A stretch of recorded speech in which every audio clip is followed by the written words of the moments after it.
In this video, I'm going to show you how to make a sphere. Now, to make a sphere, you need to start by getting the circle tool, which is in the tools section, and you're going to draw a circle on the floor. Now, the next thing you're going to do, you're going to draw a circle in the air. Now, what you'll notice is as you're moving the mouse around, it's giving you help, so it's showing you where the center is. If you go into the center and move up in a straight line, that dotted blue line shows I'm going up in the y-axis. And as you go up, it will eventually flip. So it goes from blue and it flips to green. So it flips from going flat to being horizontal.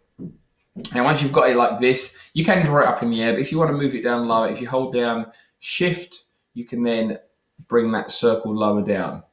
If I'm holding Shift, click, hold and drag, it drags out. So now what I've got here is a circle above a circle. If I orbit around, you'll see. So this circle is above the center of this circle. And that's important for making a sphere. You can use this same trick to make a donut shape, which I'll show you in another video.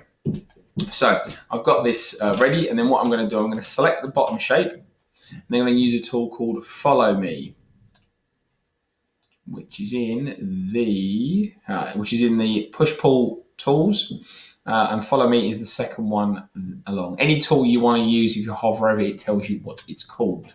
And then I'm just going to click on this shape. So I've selected this one, got the dots on it. Then I'm going to click on this and click Follow Me, and it instantly makes your 3D shape.